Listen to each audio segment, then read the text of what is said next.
Fala galera do oitavo ano, tudo bem? Sou o professor Roberto Falcione, professor de História, junto conosco o professor Val, para fazer a interpretação de Libras.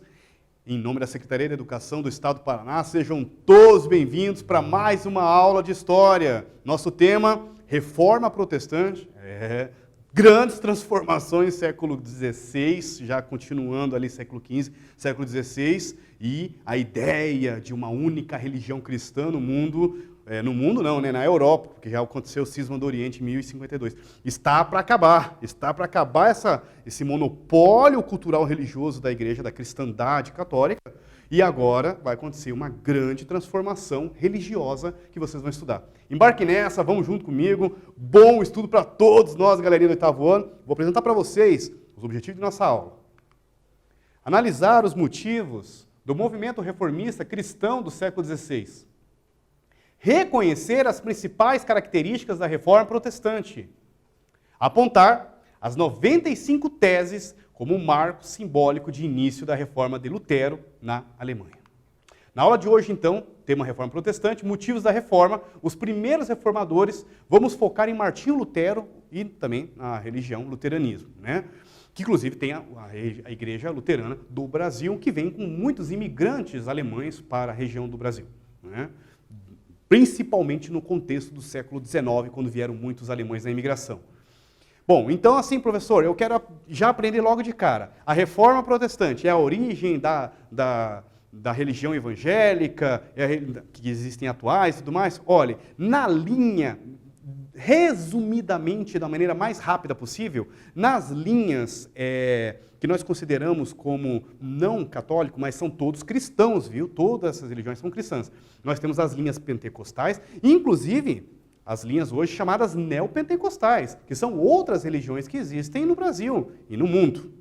Essas primeiras religiões são chamadas ou igrejas reformistas ou igrejas protestantes, porque eles protestaram contra a igreja ou contra as situações que estavam acontecendo com o clero dentro da igreja católica.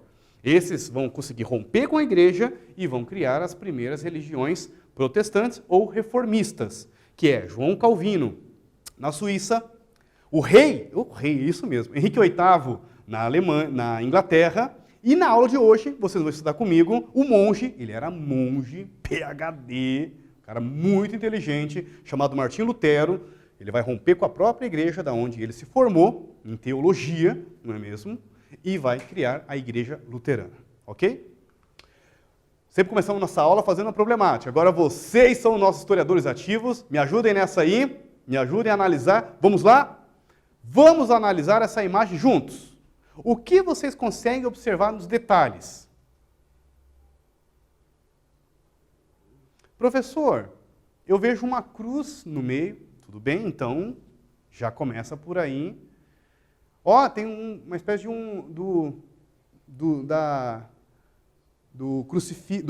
na cruz ali, aquelas marcas, ali, a coroa de espinho de Jesus, boa. Mas, em contrapartida, aqui embaixo, professor, parece uma mesa de negociação, parece que tem uma semente, uns frutos, e parece que ele está indicando para ir para outro lugar. O pessoal aqui no estúdio dando um foco junto com o meu dedo. O Rubens me ajudando. Aqui comigo, vocês veem como se fosse um púlpito, né? Muito comum nas igrejas católicas mais antigas, que é, como não tinha hoje tem tecnologias para amplificar o som, o púlpito fazia isso, né? Amplificar o som do monge, amplificar o som do papa, do padre, não é mesmo? O púlpito servia para isso, para aumentar o som, aumentar a pessoa, tanto para visibilidade, quanto também para melhorar a acústica de quem estava falando. Parece que ele está com um papel na mão e ele está para entregar para alguém. Ok. É uma imagem riquíssima. E daí agora eu trago uma outra imagem para nós analisarmos juntos. Parece que uma coisa parece que não tem nada a ver, mas olha que interessante. Professor, eu imagino que são religiosos ali em cima, correto? Me parecem pessoas muito humildes ali na escadaria. Boa, galerinha, mandou bem. Eu adoro esse meu monólogo. E aí? Ó, não sei, parece que tem uns nobres ali, professor. Boa. Ah, aquele senhor lá mais de idade, tá indignado, tá apontando para o outro lado lá. E o que vocês conseguem ver naquela imagem central, perto do monge que está com a mão erguida? Parece que tem uma criança. O que ela está fazendo? Uma criança, né? Interessante. Nunca tinha visto essa representação. Não sei, professor, parece que ela está pregando alguma coisa na porta de alguma coisa? De algum castelo, de uma igreja? O que é? Então, a primeira imagem são as chamadas venda de indulgências. Era uma prática da Igreja Católica. Se coloca que desde o século XIII, já se colocou, os livros de história falam que desde o século XIII e XIV já tinha presença de vendas de indulgências, é a venda de perdão. Comprar perdão? Exatamente. Mas no século XV, acelerou a venda, o Papa assinou embaixo, olha, para vender perdão mesmo, precisamos terminar a construção da Basílica, do Vaticano, melhorar aqui as estruturas, e ele autorizou para que os padres de todas as regiões da Europa vendessem perdões, ou seja, vendesse indulgências. E também, outra situação que se fazia era a venda de objetos sagrados. Vender objetos sagrados, exatamente. Tanto de santos, algumas relíquias, inclusive, eram até fake. Fake? Como assim? Pois é, pedaço da lasca da cruz de Jesus, pedaços da coroa de espinho de Jesus, coisas assim, que a gente não acredita que seja real aquilo. Eles vendiam objetos sagrados, pertences pessoais de santos também eram vendidos, tudo para fazer esse acúmulo de dinheiro para construções e também para a questão econômica da igreja. Além do dízimo, além de doações, ainda tinha a prática da simonia, venda de objetos sagrados, a venda de indulgências. E assim, as pessoas deixavam de boa a igreja vendendo perdão, professor? Não, é engraçado que daí o padre depois entregava, né, o documento, olha, você está perdoado, meu filho, não esqueça, você tem que colocar junto lá no caixão, porque senão você não entra no paraíso, hein? Dava para comprar um pedacinho da terra no paraíso, inclusive, se você fosse bom da grana, melhorava até, mas você quer o quê? Um sobrado de frente ali para frente do paraíso do Éden, como é que você está imaginando? Dá para vender um pedaço da terra lá no paraíso. É claro que essa corrupção e esses fakes aí ia dar dor de cabeça. E é exatamente isso que aconteceu. Principalmente religiosos da própria igreja, que discordavam dessa situação, desse comportamento desregrado, desse comportamento errado, começaram a questionar se isso era real. Questionar esse comportamento errado da igreja. Eles mesmos. A segunda imagem, nós temos uma representação do monge Lutero. Eu acredito que seja esse central, que está apontando. Eu sempre soube que ele que pregou as 95. Ele é o primeiro que teve coragem, que sobreviveu, né? Para contar a história depois. Ele vai pregar 95 coisas que ele não concordava dentro da igreja, inclusive com a venda de perdão, a venda de indulgências. Né? Falou muito sobre a corrupção, falou sobre o comportamento da ética, a moralidade do clero, né? Falou sobre vários pontos, 95 pontos, inclusive sobre a salvação da alma. Ele comenta e ele defende que apenas com a fé poderia ser salva a alma. Eu trago para vocês agora aqui, na próxima imagem, os motivos da reforma. Então tem toda essa questão política do poder universal do Papa, porque o Papa já interferia politicamente em vários reinos. Nós temos situação dessa corrupção e esse despreparo do clero que o professor Roberto está comentando com vocês, a venda de perdão e de indulgências, né, a mesma coisa, e essas falsas relíquias, a venda da simonia. O que é a simonia? Venda de objetos sagrados, e alguns inclusive fakes. Aqui vocês têm uma imagem, uma venda de indulgências, é uma xilogravura de George Brill, do Velho de Augsburg, de 1530, olha que interessante, imagens da época mostrando, representando, né, uma fila, camponeses, burgueses, comerciantes, está ali para entregar o que tem de importante, o que tem de riqueza, né? Seja até cereais, pode ser um camponês humilde, plantou, colheu ali, entrega lá o saco de cereais, é o que ele tem de pagamento, como forma de pagamento das indulgências. Então aqui uma imagem representando a venda de indulgências.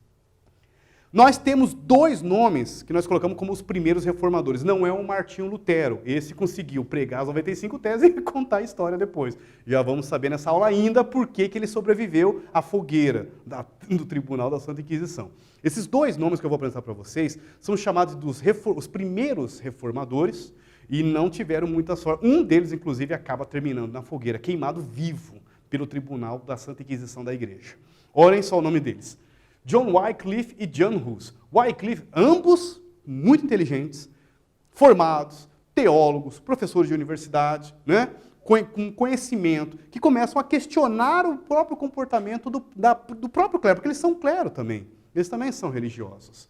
Em teologia, formado em teologia pela Universidade de Oxford, traduziu a Bíblia para o inglês, já começa aqui um problemão, porque não pode traduzir a Bíblia, ela está em latim, é uma língua morta, lá da época do Império Romano, que se mantinha na igreja, e ela proibia as traduções para outras línguas. E isso já se causava muitos constrangimentos, muitos questionamentos. Mas por quê? A população não entende o que o padre está falando ali na frente. Por que não pode traduzir em tcheco? Que é inclusive o que o Wycliffe fez. Por que não pode traduzir em alemão? É o que o monge Martinho Lutero depois vai fazer lá na igreja anglicana, na igreja luterana, desculpe. Então, essas traduções eram proibidas, afirmando que havia um grande contraste entre o que a igreja deveria ser e o que ela praticava. Sobretudo o acúmulo de riqueza dos bispos, a falta de instrução dos sacerdotes. Por isso, Wycliffe foi levado a um tribunal religioso que o acusou de herege. O que é um herético? Né? É todo aquele que não, ou que é contra a igreja, ou que peca contra a igreja. Um pecador. Quem professa uma heresia, que professa a doutrina contrária ao que foi estabelecido, ou seja, que contraria a igreja, como um dogma, é um pecador. Morte na fogueira de Hanem Hendricks, em Amsterdã, Holanda, 1577. Não o Wycliffe. Esse eu, pelo menos, não encontrei se ele morreu. Eu acredito que não. Né? Mas o Jan Hus, infelizmente, vai terminar. Aqui, principalmente bruxarias, as mulheres eram muito queimadas nos tribunais de Santa Inquisição. Vivas! Inclusive a história de Hanem Hendricks. Aí agora vem o teólogo Jan Hus. Ele ficou conhecido por fazer vários sermões no idioma tcheco. Desculpe, deixa eu fazer uma correção. É o Jan Hus, né, que se utilizou do tcheco. Já o Wycliffe, ele traduziu a Bíblia para o inglês e não para o tcheco. Deixa eu fazer só essa correção aqui. Fez aqui os seus sermões no idioma tcheco, língua do seu povo, para a qual traduziu a Bíblia também em tcheco. Então foi o Jan Hus que traduziu a Bíblia para o tcheco. E o Wycliffe traduziu para o inglês, só fazendo essa correção. Por seus ataques à corrupção e ao luxo do alto clero, Jan Hus foi acusado de herege e queimado vivo em 1417. Esse sim terminou na fogueira. Aqui está uma representação, um desenho de Carl Gustav, do século XIX, sendo executado Jan Hus. Quais eram as críticas dos primeiros reformadores em relação à igreja? É na atividade da nossa aula, é com vocês agora, caprichem aí, daqui a pouquinho nós voltamos.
Voltei, galerinha. Vamos corrigir juntos essa, galera do 8º ano?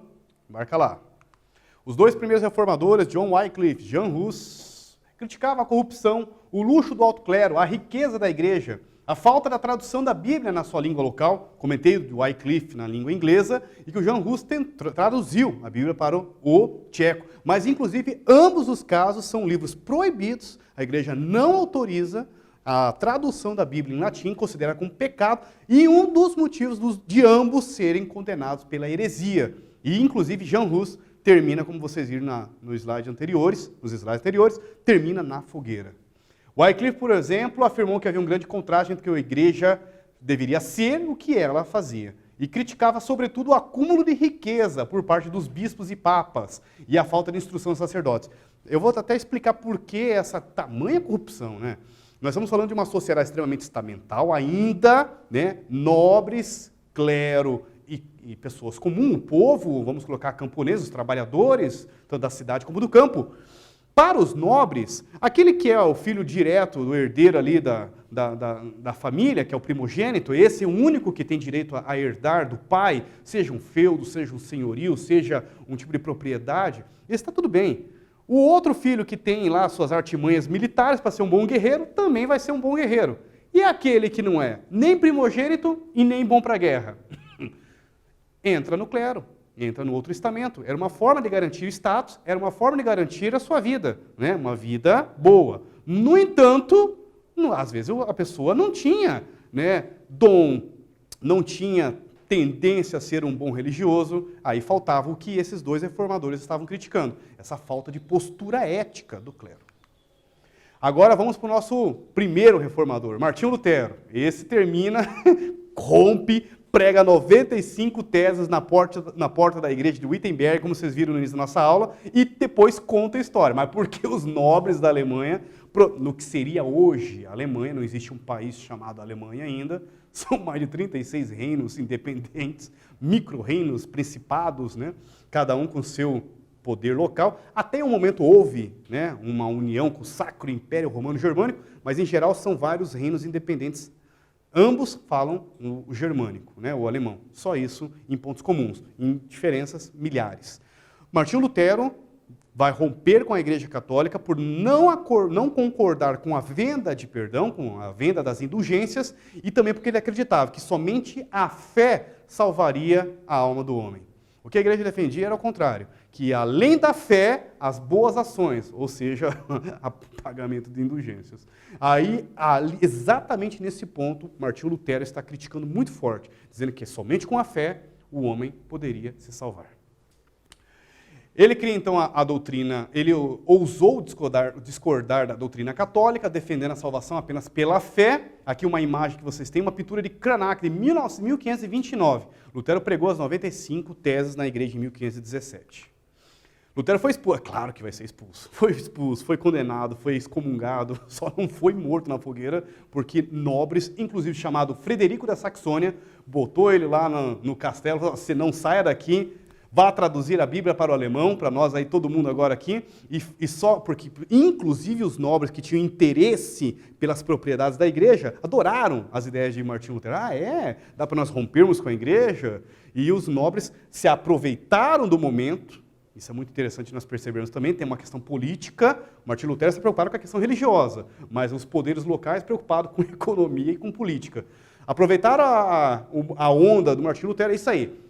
Traduz a Bíblia, continue vivo aí no meu castelo. Frederico da Saxônia se tornou inclusive um grande amigo, apesar de se verem muito pouco durante a vida, ele foi o protetor, o grande protetor, né? Tinha soldados, protegeu o castelo para que o Martinho Lutero não terminasse numa fogueira no Tribunal da Santa Inquisição, e os nobres se apropriaram de várias terras e igrejas que foram convertidas ao luteranismo na Alemanha, algumas, inclusive. Muitas apedrejadas, foi um momento muito delicado, com várias situações, inclusive de rebeliões, que o próprio Martinho Lutero depois condenou, né, contra os camponeses na região da Alemanha, um momento assim que alguns críticos falam que foi um momento de erro do Martinho Lutero, inclusive. Bom, ali ele traduziu a Bíblia, como o professor Roberto falou, do alemão. Pensa, alemão, pessoal, é uma língua complicada. Traduzir a Bíblia do latim para o alemão. Tem uma cena que me chama muita atenção, eu fico imaginando a cara, o Martinho Lutero, eu falo, meu Deus, não existe essa palavra para uma língua mais difícil ainda. Complicadíssimo. Lutero fundou uma igreja e criou para ela uma nova doutrina. Vou apresentar para vocês os principais pontos.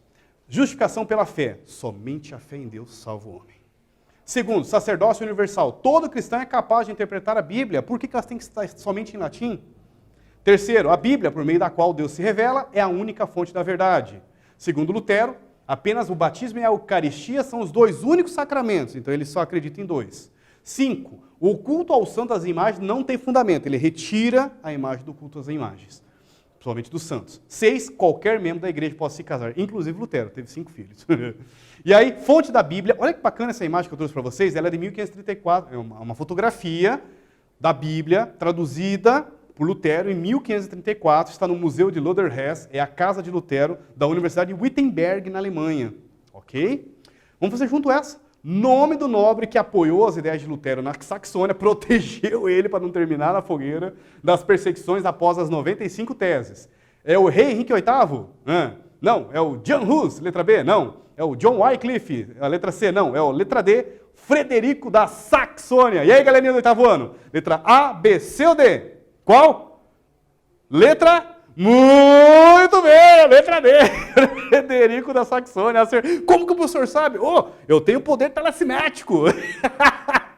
Fechou? Motivos da reforma, primeiros reformadores, Martinho Lutero e o luteranismo.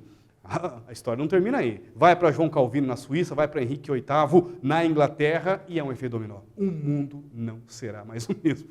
Quase praticamente simultâneo com as grandes navegações, com o descobrimento da América, não é mesmo? Entre aspas, por favor. E o mundo está se transformando. Há 500 anos atrás, que pena que nós não temos imagens, fotografias ainda, tecnologia, para imaginar o impacto social dessas grandes transformações. Referências?